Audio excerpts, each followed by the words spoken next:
तो hello guys, मेरा नाम है सिद्धार्थ और मैं हाजिर हूँ आपके लिए। आज हम पढ़ेंगे डी ब्रोगली वेव इक्वेशन और हम जानेंगे कि क्यों नील बोर का एटॉमिक मॉडल भी डिस्प्रूव हो गया। तो वो कुछ और नहीं, डी ब्रोगली वेव इक्वेशन और हिजनबर्ग अनसर्टेनिटी प्रिंसिपल के कारण हुआ। और कुछ उसकी भी गलती थी, जैसे कि नील बोर ने बताया कि इलेक्ट्रॉन जो है वो एक पार्टिकल है और उसका जो मॉडल था वो सिर्फ हाइड्रोजन और हाइड्रोजन लाइक एटम के लिए अवेलेबल था। तो ये सब कुछ ड्रॉबैक्स थे जिसे हम डिस्कस करेंगे, लेकिन उससे पहले हम लोग de Broglie wave equation, Heisenberg uncertainty principle देखेंगे। तो चलिए शुरू करते हैं। हाँ, so de Broglie wave equation क्या है देखते हैं। तो according to de Broglie, electron of atom have dual nature like light. De Broglie के अनुसार इलेक्ट्रॉन जो है एटम का, उसके पास भी डुअल नेचर है, जैसे कि लाइट के पास डुअल नेचर है। लाइट वेव नेचर भी शो करता है और पार्टिकल नेचर भी शो करता है, ये हम जान चुके हैं। लाइट वेव नेचर शो करता है, ये कौन बताया था? मैक्सवेल बताया था। और इस लाइट के पास पार्टिकल नेचर है, ये बात कौन बताया? ये बात मैक्स प्लैंक बताए थे। तो उसी तरह से इलेक्ट्रॉन के पास भी डुअल नेचर होता है, ऐसा डी ब्रोगली का कहना है। तो दूसरा स्टेटमेंट डी ब्रोगली का क्या है कि एवरी माइक्रोस्कोपिक मूविंग पार्टिकल, यानी कि इलेक्ट्रॉन, प्रोटॉन, न्यूट्रॉन और others, is a wave. D Broglie का क्या कहना था? दुनिया में जितने भी माइक्रो मूविंग पार्टिकल है, माइक्रोस्कोपिक मूविंग पार्टिकल, माइक्रोस्कोपिक यानी कि जो बहुत ज्यादा छोटा हो, वो जो बहुत ज्यादा छोटा हो, MICRO माइक्रो, जो बहुत ज्यादा छोटा हो। अब मैक्रो होता है MACRO, मैक्रो यानी कि बड़ा वाला, माइक्रो यानी कि छोटा वाला। तो इन डी ब्रोगली का कहना था जितने भी माइक्रोस्कोपिक मूविंग पार्टिकल होते हैं वो सब वेव होते हैं, जैसे कि इलेक्ट्रॉन, प्रोटॉन, न्यूट्रॉन, ये सब क्या है? वेव है, ऐसा डी ब्रोगली का कहना था। अब ये दो स्टेटमेंट दिए। पहला स्टेटमेंट में क्या बोला? इलेक्ट्रॉन के पास डुअल नेचर है। दूसरा कि जितने भी मूविंग माइक्रोस्कोपिक मूविंग पार्टिकल है वो सब वेव है। तो ये दोनों स्टेटमेंट को ये प्रूव कैसे किए, ये एक्सप्लेनेशन देखेंगे तब मालूम चलेगा कि इसका ये जो कहना था क्या वो सच है या नहीं है। तो चलिए देखते हैं explanation by de Broglie wave equation. तो इन्होंने क्या कहता है, क्वांटम थ्योरी जो मैक्स प्लैंक ने दिया था उसका इक्वेशन लिए, और आइंस्टीन का इक्वेशन, वही जो मास एनर्जी रिलेशन था, E equal to m c square. तो E equal to h nu और E equal to m c square, ये दोनों रिलेशन का यूज करके इन्होंने एक इक्वेशन दिया जिससे ये जिसके बेसिस पे ये कह रहे हैं कि इलेक्ट्रॉन एक वेव है और जितने भी माइक्रोस्कोपिक पार्टिकल होते हैं सब वेव है, और इलेक्ट्रॉन के पास भी डुअल नेचर है जैसे कि लाइट के पास होता है। तो चलिए शुरू करते हैं। तो क्या है? According to Planck quantum theory, E equal to h nu, यहाँ पर E क्या है? E है एनर्जी ऑफ फोटोन, H क्या है? प्लैंक कांस्टेंट है, ये क्या? फ्रीक्वेंसी ऑफ लाइट है, म्यू। ठीक है। दूसरा इक्वेशन इन्होंने लिया E equal to m c square, जो कोई और नहीं आइंस्टाइन ने दिया था, मास एनर्जी रिलेशन। इसमें E क्या है? एनर्जी है m, मास है c, क्या है? स्पीड ऑफ लाइट है। एक बात याद रखिएगा, c स्पीड ऑफ लाइट होता है और v सिर्फ और सिर्फ स्पीड होता है। जब भी कई बार v दिखेगा समझिएगा वेलोसिटी की बात हो रहा है, और कोई भी चीज का वेलोसिटी की बात हो रहा है। लेकिन c दिखा समझिएगा c यानी कि सिर्फ लाइट का स्पीड के लिए हम लोग c का यूज करते हैं, बाकी और कोई चीज का स्पीड के लिए, वेलोसिटी के लिए हम v का यूज करते हैं। तो वही है, c is speed of light, v is speed of anything. Okay. और p जो है वो मोमेंटम होगा। अब ये p कहाँ आएगा? p आएगा आगे का इक्वेशन में, तो बट फिर भी जान लीजिए जहां भी p आएगा वो क्या होगा? मोमेंटम होगा, v वेलोसिटी ऑफ एनीथिंग होगा, c स्पीड ऑफ लाइट होगा। तो दोनों इक्वेशन को इन्होंने क्या किया? मर्ज कर दिया, और इक्वेशन 1 और इक्वेशन 2 की हेल्प से इन्होंने एक इक्वेशन बनाया जो h nu equal to m c square था। अब इन्होंने कुछ नहीं, म्यू जो होता है ना, फ्रीक्वेंसी का एक और फार्मूला होता है, frequency equal to speed of light divided by lambda, यानी कि wavelength. Frequency equal to speed of light divided by wavelength, ये एक फार्मूला होता है जो नॉन क्वांटिटी है, जो हमको मालूम है पहले से ही। तो यही, तो म्यू की जगह c बाय लेम्डा रख दिया गया, म्यू की जगह c बाय लेम्डा। अब हो गया h c by lambda equal to m c square. तो अब हम लोग लेम्डा को इस साइड ले आएंगे, बाकी सारा क्वांटिटी को इस साइड। तो 1 बाय लेम्डा इक्वल टू क्या हो जाएगा? एम सी स्क्वायर पहले था, ये h और c नीचे आ जाएगा, h और c नीचे आ गया। उसके बाद इसको रिवर्स कर देंगे तो lambda equal to h c by m c square हो जाएगा। अब ये c से कैंसिल हो जाएगा और नया क्वांटिटी मिल जाएगा हमको lambda equal to h by m c. क्या निकल जाएगा? Lambda equal to h by m c, और ये एच कुछ और नहीं प्लैंक कांस्टेंट है, और एम मास है, सी स्पीड ऑफ लाइट है। तो अगर हम स्पीड ऑफ लाइट की अलावा कोई और स्पीड का भी बात करें तो ये सी की जगह भी आ जाएगा और कुछ नहीं। यहाँ पर क्या है? एच बाय एम सी, और सी को हटा देंगे लग जाएगा भी, तो हो जाएगा lambda equal to h by m v. और एक बात और याद रखिएगा, एम भी कुछ और नहीं मोमेंटम होता है। एम भी क्या होता है? मोमेंटम, मास इंटू वेलोसिटी, कोई और चीज नहीं बल्कि मोमेंटम होता है कोई भी चीज का। तो हम एम भी की जगह क्या रख सकते हैं? पी। तो ये ही है lambda equal to h by p, यही हो गया डी ब्रोगली का wave equation, lambda equal to h by p. आप इसको तीन तरह लिख सकते हैं, lambda equal to h by m c, lambda equal to h by m v, lambda equal to h by p. तीनों सही है, लेकिन जनरली हम लोग इसका यूज करेंगे lambda equal to h by p. Okay, तो आगे चलते हैं और देखते हैं। सो अब उन्होंने जो कहा था इलेक्ट्रॉन के पास भी डुअल नेचर है जैसे कि लाइट के पास होता है, पहला स्टेटमेंट में बोला। दूसरा स्टेटमेंट में क्या बोला कि जितने भी माइक्रोस्कोपिक पार्टिकल होते हैं, मूविंग पार्टिकल, वो सब वेव होते हैं। तो अब चूंकि वेव है तो उसके पास कुछ ना कुछ वेवलेंथ तो होगा, इलेक्ट्रॉन क्या वेव है, उसी के अकॉर्डिंग तो कुछ ना कुछ वेवलेंथ तो होगा। और ये जो लैम्डा भी हमने प्रूव किया वो कुछ और नहीं, वही इलेक्ट्रॉन का वेवलेंथ है। वो क्या है? इलेक्ट्रॉन का ही वेवलेंथ है। Lambda equal to h by p, जिसको एच बाय एम भी बोल सकते हैं, ये कुछ और नहीं बल्कि वेवलेंथ ऑफ इलेक्ट्रॉन। जिस भी माइक्रोस्कोपिक मूविंग पार्टिकल का बात करेंगे उसी का वेवलेंथ यही है। ओके, और ये जो इक्वेशन है ये सिर्फ और सिर्फ माइक्रोस्कोपिक मूविंग पार्टिकल के लिए वैलिड है, उसके अलावा कोई और पार्टिकल के लिए वैलिड नहीं है। ओके, यही बात नोट में लिखा हुआ है। De Broglie equation is not for macroscopic particles. Macro यानी कि बड़ा वाला पार्टिकल के लिए अवेलेबल नहीं, ये हमारे लिए नहीं है, ना ही तो कार बस ट्रक, ये किसी के लिए नहीं है, ये सिर्फ माइक्रो मूविंग पार्टिकल के लिए है। आई थिंक आपको समझ में आ गया होगा डी ब्रोगली वेव इक्वेशन क्या थे। अब हम लोग बात करेंगे हिजनबर्ग अनसर्टेनिटी प्रिंसिपल। क्या करेंगे? हिजनबर्ग अनसर्टेनिटी प्रिंसिपल, इसका क्या कहना है वो भी जान लेते हैं। तो हिजनबर्ग अनसर्टेनिटी प्रिंसिपल क्या है देखते हैं।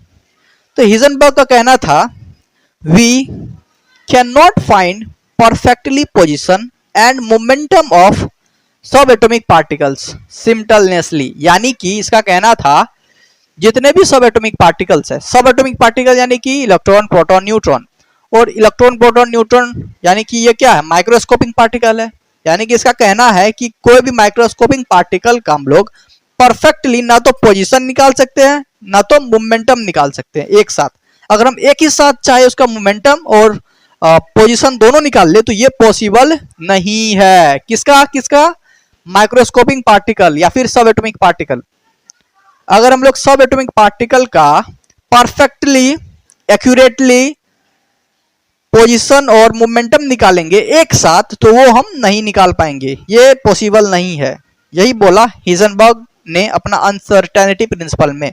ओके, समझ में आ गया कि और समझाना पड़ेगा? देखिए, जैसे मान लीजिए ये एक इलेक्ट्रॉन है, इलेक्ट्रॉन का हम पोजीशन तो निकाल सकते हैं।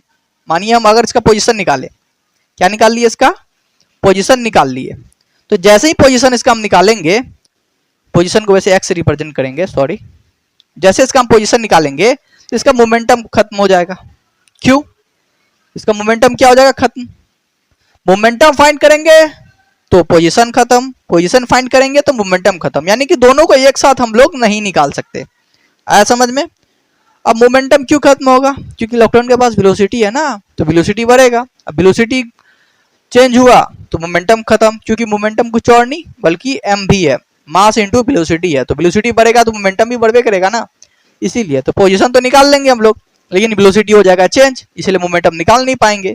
और जब मोमेंटम निकालने जाएंगे तो पोजीशन हो जाएगा चेंज, इसीलिए साथ में दोनों हम लोग कभी फाइंड आउट नहीं कर पाएंगे। यही हिजनबर्ग अनसर्टेनिटी प्रिंसिपल है। अब इसका ये देखिए, इन्होंने ये बताया कि delta x dot delta p is always greater than equal to h by 4 pi. क्या बोला इन्होंने? Delta x multiplied by delta p is always greater than equal to h by 4 pi.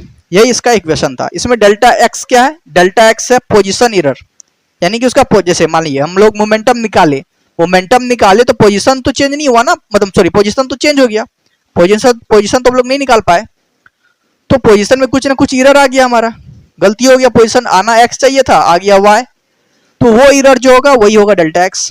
Delta p क्या हो गया, मानते हैं हम लोग एक बार हम पोजीशन निकाल रहे हैं तो मोमेंटम में एरर आ गया, मोमेंटम सही से नहीं निकला, जो मोमेंटम था वो नहीं निकला, तो मोमेंटम में जो एरर आया उसको डेल्टा पी से रिप्रेजेंट करेंगे। तो वही है delta x into delta p is always greater than equal to h by 4 pi. Delta x क्या, पोजीशन एरर है, डेल्टा पी क्या, मोमेंटम एरर है, और एच क्या, प्लैंक कांस्टेंट है, और पाई तो पता ही है क्या होता है।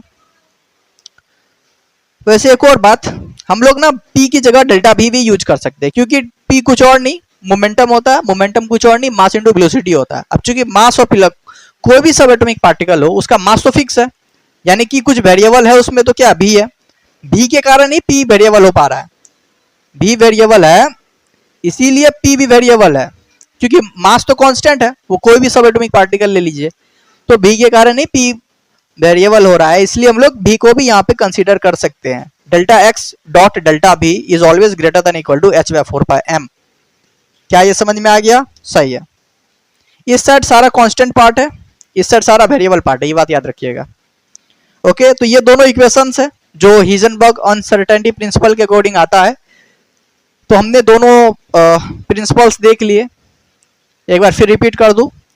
तो पहला प्रिंसिपल में क्या बोला गया था, जो कि डी ब्रोगली वेव इक्वेशन था, उसमें कहा गया कि इलेक्ट्रॉन जो है ना, इलेक्ट्रॉन भी डुअल नेचर शो करता है, जैसे कि लाइट भी डुअल नेचर शो करता है वैसे इलेक्ट्रॉन भी डुअल नेचर शो करता है। और जितने भी माइक्रोस्कोपिक पार्टिकल होते हैं, माइक्रोस्कोपिक मूविंग पार्टिकल होते हैं, वो सब वेव है, पार्टिकल नहीं है। उसके बाद इन्होंने ये मतलब बताया, ये कौन बोला, डी ब्रोगली ने बोले, और डी ब्रोगली ने एक इक्वेशन भी दिया जो कि lambda equal to h by p, यानी कि lambda equal to h by m v था। तो उसके अकॉर्डिंग जितने भी माइक्रोस्कोपिक मूविंग पार्टिकल है वो सब क्या है, वेव है, और इलेक्ट्रॉन के पास भी डुअल नेचर है। ये दो बात उन्हें कहा। उसके बाद हिजनबर्ग ने क्या बोला कि हम लोग एक साथ पोजीशन और मोमेंटम किसी भी माइक्रोस्कोपिक मूविंग पार्टिकल का नहीं निकाल सकते, इसका ये कहना था। और यही दोनों साइंटिस्ट के कारण नील बोहर का ड्रॉबैक आया। तो चलिए अब हम देखते हैं drawbacks of Niels Bohr. Drawbacks of Niels Bohr atomic model. तो नील बोहर ने बहुत अच्छा एटॉमिक मॉडल दिया, इसमें कोई मतलब गलत बात नहीं है, सही बात है यार, उन्होंने बहुत अच्छा मॉडल दिया था, मुझे तो पर्सनली बहुत अच्छा मॉडल लगा। बट कहते हैं ना जो ड्रॉबैक है सो है। अब नील बोहर का ड्रॉबैक आना था उसका मॉडल पे, तो आ गया। किसके कारण आया? ये आया आपको डी ब्रोगली वेव इक्वेशन के कारण और हिजनबर्ग अनसर्टेनिटी प्रिंसिपल के कारण। तो पहला जो ड्रॉबैक था वो कुछ और नहीं, बस ये था कि Bohr can't explain splitting of spectral lines in a Stark effect and Zeeman effect. यानी कि बोहर का जो हाइड्रोजन स्पेक्ट्रम था उसमें जो स्पेक्ट्रल लाइंस थे ना, वो स्पेक्ट्रल लाइंस जो है ना थोड़ा डिफ्लेक्शन शो कर रहे थे। जैसे ही उसके सामने कोई हम इलेक्ट्रिसिटी लाते थे, इलेक्ट्रिसिटी देखो स्टार्क इफेक्ट कुछ और नहीं, इलेक्ट्रिसिटी के कारण जो इफेक्ट होगा उसी को स्टार्क इफेक्ट बोलेंगे। जीमन इफेक्ट कुछ और नहीं, मैग्नेटिक फील्ड के कारण जो इफेक्ट होगा उसको जीमन इफेक्ट बोलेंगे, ठीक है। तो हाइड्रोजन स्पेक्ट्रम का जो स्पेक्ट्रल लाइन था ना, जो कि नील बोहर ने बताया था कि ये देखिए हाइड्रोजन स्पेक्ट्रम है, इसमें एक स्पेक्ट्रल लाइन होते हैं, तो वो जो स्पेक्ट्रल लाइन है वो इलेक्ट्रिसिटी के पास लाते ही डिफ्लेक्शन शो करने लगता था। अगर लाइन ऐसे ऐसे आ रहा है तो इलेक्ट्रिसिटी के पास थोड़ा सा टिल्ट होके जा रहा था, और मैग्नेटिक में भी कुछ ऐसा ही था, थोड़ा टिल्ट होके जा रहा था। तो ये जो स्प्लिटिंग दिखा रहा है ना, टिल्ट होके नहीं दिखाता था, मतलब थोड़ा फट जाता था, ऐसे जा रहा है थोड़ा ऐसे होके जाने लगता था। तो ये ऐसा कुछ जो हो रहा है ना, तो इसे नील बोहर ने एक्सप्लेन नहीं कर पाया। तो जीमन इफेक्ट और स्टार्क इफेक्ट दिखा, तो साइंटिस्ट गए उसके पास, बोहर के पास, बोले कि भैया ये क्या हो रहा है, बताओ ये कैसे हो गया, इलेक्ट्रिसिटी लाते ही, इलेक्ट्रिक फील्ड लाते ही आपका स्पेक्ट्रल लाइन फट क्यों रहा है, स्प्लिट क्यों हो रहा है, बताइए। तो बोहर इसका कुछ भी नहीं बता पाया। बोहर ने बोला कि भैया हमको खुद नहीं मालूम ये क्यों हो रहा है। तो उन्होंने ये एक्सप्लेन नहीं कर पाया कि क्यों उसका स्पेक्ट्रल लाइन जीमन इफेक्ट और स्टार्क इफेक्ट में स्प्लिट हो रहे हैं। तो पहला ड्रॉबैक ये था। दूसरा जो ड्रॉबैक था वो था अल्ट्रा फाइन स्पेक्ट्रम। क्या था? Ultra fine spectrum. Bohr's can't explain the ultra fine spectrum. Ultra fine spectrum क्या होता है?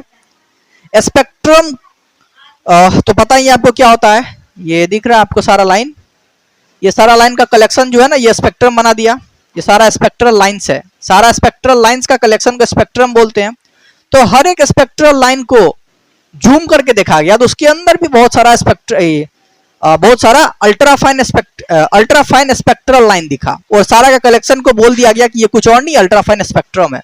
तो जैसे जूम करके देखा गया ना एक एक स्पेक्ट्रल लाइन को, तो उसके अंदर भी ढेर सारा स्पेक्ट्रल लाइन दिखा और उस स्पेक्ट्रल लाइन को अल्ट्रा फाइन स्पेक्ट्रम बोला गया, अल्ट्रा फाइन स्पेक्ट्रल लाइन बोला गया और सारे का कलेक्शन को अल्ट्रा फाइन स्पेक्ट्रम बोला गया। तो बोर्ड से पूछा कि भैया ये क्या हो रहा है, आपका स्पेक्ट्रल लाइन को जूम करते हैं तो उसके अंदर भी कुछ कुछ लाइन दिखता है, अल्ट्रा फाइन स्पेक्ट्रल लाइन दिखता है, ऐसा क्यों? तो बोर्ड ने बोला कि देखिए इसका भी मेरे पास कोई जवाब नहीं है। तो बोर्ड ने ये बात भी एक्सप्लेन नहीं कर पाया, तो ये भी उसका ड्रॉबैक में काउंट होता है। तीसरा जो ड्रॉबैक है वो क्या है कि बोहर जो है ना, नील बोहर, वो परफेक्टली इलेक्ट्रॉन का पोजीशन और वेलोसिटी मेजर कर सकते थे। याद है आपको, हम लोग इलेक्ट्रॉन का रेडियस भी निकाल सकते हैं, हम लोग इलेक्ट्रॉन का वेलोसिटी भी निकाल सकते हैं। अगर वेलोसिटी निकाल दिए तो यानी कि मोमेंटम तो निकाल ही दिए, क्योंकि मोमेंटम कुछ और नहीं मास इंटू वेलोसिटी होता है और मास ऑफ इलेक्ट्रॉन तो होता है कांस्टेंट, तो कांस्टेंट इंटू वेलोसिटी तो निकाल पा रहे हैं। तो कांस्टेंट मास को अगर वेलोसिटी से मल्टीप्लाई कर देंगे तो मोमेंटम भी निकल ही गया। यानी कि अल्टीमेटली बात यह है कि बोहर मॉडल के अनुसार हम किसी भी माइक्रोस्कोपिक पार्टिकल का पोजीशन और वेलोसिटी दोनों निकाल सकते हैं एक साथ, जो कि सरासर गलत है, क्योंकि हिजनबर्ग ने बोला कि हम कुछ भी कर ले लेकिन माइक्रोस्कोपिक मूविंग पार्टिकल का पोजीशन और मोमेंटम कभी भी एक साथ नहीं निकाल सकते। लेकिन बोहर मॉडल के अनुसार हम किसी भी पार्टिकल का पोजीशन और मोमेंटम दोनों निकाल सकते हैं। तो यह भी एक ड्रॉबैक था। अब हम बात करेंगे चौथा ड्रॉबैक का। चौथा ड्रॉबैक तो नॉर्मल बात है यार, अब चूंकि क्या कहता है, ये डी ब्रोगली जो थे उसके अनुसार क्या है, उसके अनुसार इलेक्ट्रॉन एक वेव है, लेकिन बोहर मॉडल के अनुसार इलेक्ट्रॉन कुछ और नहीं बल्कि पार्टिकल है। तो ये भी क्या हुआ, ये भी इसका ड्रॉबैक ही हुआ ना। एक बंदा वेव बोल रहा है, दूसरा पार्टिकल बोल रहा है, तो किसी को तो गलत होना पड़ेगा, लेकिन उन्होंने तो प्रूव दिया है, इसीलिए बोहर भैया आपका हो गया मॉडल खत्म। इलेक्ट्रॉन वेव है ना कि पार्टिकल, तो ये भी इसका ड्रॉबैक रहा। और आखिरी पांचवा ड्रॉबैक जो था वो इन्होंने खुद ही दिया, इन्होंने जो मॉडल दिया था उस मॉडल के अनुसार सिर्फ हाइड्रोजन और हाइड्रोजन लाइक एटम को ही ये एक्सप्लेन कर पा रहे थे। यानी कि इसका जो मॉडल था वो सिर्फ और सिर्फ हाइड्रोजन और हाइड्रोजन लाइक एटम पे ही एप्लीकेबल था, उसके अलावा कोई और एटम ले आइए इसका मॉडल काम का था ही नहीं। तो ये कैसा मॉडल हुआ भाई, एलिमेंट तो बहुत सारा है, हमें तो ऐसा मॉडल चाहिए ना जो हर एक एलिमेंट्स के बारे में बता सके, लेकिन ये तो सिर्फ हाइड्रोजन के बारे में बता रहा था, यानी कि ये मॉडल वैसे भी बेकार था। तो ये पांचों ड्रॉबैक्स थे नील बोहर के। अब हम देखेंगे कि ये जो अल्ट्राफाइन स्पेक्ट्रम जो कि एक स्पेक्ट्रल लाइन के अंदर दिख रहा था वो कैसा है, वो क्यों हो रहा है। अब ये तो नहीं मालूम, ये तो नील बोहर तो नहीं बता पाए, लेकिन ऐसा थोड़ी है ना कि दुनिया में कोई ऐसा नहीं है जो कि ये सबको नहीं बता पाएंगे। तो एक साइंटिस्ट थे, उन्होंने बताया कि क्यों अल्ट्राफाइन स्पेक्ट्रम दिखता है किसी भी स्पेक्ट्रल लाइन के अंदर। चलिए देखते हैं कि एक्चुअली में वो कौन साइंटिस्ट थे और कैसे बताएं। तो सोमरफेल्ड नाम के एक साइंटिस्ट थे। कौन थे? सोमरफेल्ड, जो भी हो यार, आप हम तो सोमरफेल्ड ही पढ़ रहे हैं, आप जो पढ़ लीजिए। तो उन्होंने बताया extension of Bohr model of atom, यानी कि वो जो स्पेक्ट्रल लाइन को जूम करके हम लोग अल्ट्राफाइन स्पेक्ट्रल लाइन देख पा रहे थे, अल्ट्राफाइन स्पेक्ट्रम देख पा रहे थे, वो क्यों देख पा रहे थे उसको इन्होंने एक्सप्लेन किया। He explain ultrafine spectrum. क्या कहा इन्होंने, देखते हैं। इसके अनुसार number of subshell in a shell is equal to number of shell, यानी कि इसके अनुसार एक सेल में किसी भी सेल के अंदर सब सेल होता है, हर एक सेल के अंदर क्या होता है, सब सेल। और जितना नंबर जिस नंबर वाला सेल को हम देख रहे हैं ना उसके अंदर उतना नंबर ऑफ सब सेल होगा। अगर मान लो एग्जांपल बता रहे हैं, अगर हम फोर्थ सेल में स्टडी कर रहे हैं तो फोर्थ सेल के अंदर 4 सब सेल दिखेगा। अगर फिफ्थ सेल के अंदर स्टडी कर रहे हैं तो फिफ्थ सेल में 5 सब सेल दिखेगा। तो पहला इन्होंने ये बताया कि जितना नंबर ऑफ सब सेल होगा इन अ सेल उतना ही नंबर ऑफ सेल भी होगा, वो मतलब जिस सेल को बात कर रहे हैं उसके अंदर उतना ही सब सेल होगा, ऐसा इन्होंने कह दिया। और इसी के कारण that's why every spectral line have same number of ultrafine spectral line. इसीलिए हम लोग जब स्पेक्ट्रल लाइन को जूम करते हैं तो उसके अंदर उतना ही नंबर ऑफ स्पेक्ट्रल लाइन दिखता है, अल्ट्राफाइन स्पेक्ट्रल लाइन दिखता है जितना नंबर ऑफ स्पेक्ट्रल लाइन जिस सेल के द्वारा ये स्पेक्ट्रल लाइन क्रिएट हुआ है। जैसे मान लीजिए अगर ये स्पेक्ट्रल लाइन 5th सेल के कारण क्रिएट हुआ है तो इसके अंदर 5 अल्ट्राफाइन स्पेक्ट्रल लाइन दिखेगा। अगर 6th के कारण हुआ है, अगर 6th सेल के कारण हुआ है तो इसके अंदर जो जूमिंग करेंगे उसके अंदर जो हमको अल्ट्राफाइन स्पेक्ट्रल लाइन दिखेगा वो कुछ और नहीं बल्कि 6 होगा। वही इन्होंने कहा कि जितना नंबर ऑफ सेल उसके अंदर उतना नंबर ऑफ सब सेल होगा। तो इन्होंने ये बता दिया, पहले मैं एक्सप्लेन कर दिया। सारे साइंटिस्ट ये बात देख के बोले वाह भाई वाह, क्या बात है यार, तूने तो बहुत अच्छा बात बता दी। उसके बाद उन्होंने बोला कि इतना ही नहीं, हम कुछ और भी बताना चाहते हैं। बोला बताइए तब क्या है। इन्होंने बोला कि वो जो सब सेल होगा ना किसी भी सेल के अंदर, इन्होंने बोला जिस भी सेल का हम बात कर रहे हैं वो 6th हो 7th हो, तो जितना नंबर ऑफ सेल है वो जिस नंबर का सेल है उतना ही सब सेल होगा, ये बात तो क्लियर है। और वो जो सब सेल है ना उसका हम शेप भी बता सकते हैं। इन्होंने शेप ऑफ सब सेल भी बता दिया।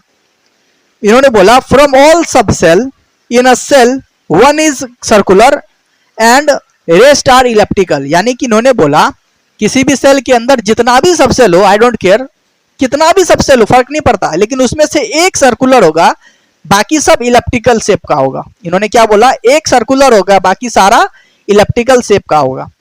एग्जांपल से समझते हैं, जैसे मान लीजिए हम 6th सेल का बात कर रहे हैं तो 6th सेल के पास 6 सब सेल होगा, पहला थी के अनुसार, इसका स्टेटमेंट के अनुसार। और इस 6th सेल में ना जो 6 सब सेल होगा, इस 6 सब सेल में से एक सब सेल सर्कुलर होगा, बाकी का जो 5 होगा वो इलेप्टिकल शेप का होगा। जैसे कि देख लीजिए 6 सेल है, इसके अंदर भी 1 2 3 4 5 6 सब सेल्स होगा। ये सब क्या सब सेल है, ये सेल था, ये सारा सब सेल है। तो 6th सेल था, इसमें 6 सब सेल होगा, और ये जो 6 सब सेल है इसमें से पहला सब सेल सर्कुलर होगा, बाकी सारा इलेप्टिकल होगा। बाकी सारा कैसा होगा, इलेप्टिकल यानी कि अंडा वाला शेप। तो सोमरफेल्ड ने ये बता दिया कि आखिर क्यों हमको अल्ट्राफाइन स्पेक्ट्रम दिखता है किसी भी स्पेक्ट्रल लाइन के अंदर। तो ठीक है, तो आज के लिए इतना ही। हमने देख लिया Bohr model, drawback of Bohr model, हमने देखा हिजनबर्ग अनसर्टेनिटी प्रिंसिपल, हमने डी ब्रोगली इक्वेशन भी देखे, और हमने देखा कि क्यों अल्ट्राफाइन स्पेक्ट्रम दिखता है किसी भी स्पेक्ट्रल लाइन के अंदर। चलिए, वैसे आज थोड़ा नॉइज पोल्यूशन हो रहा होगा क्योंकि आज बहुत खतरनाक लेवल का बारिश हो रहा है, तो इसके कारण थोड़ा नॉइज पोल्यूशन होगा, I know about that, but adjust कर लीजिएगा, क्या करें। सो आज के लिए इतना ही, तब तक के लिए okay bye, thank you for watching.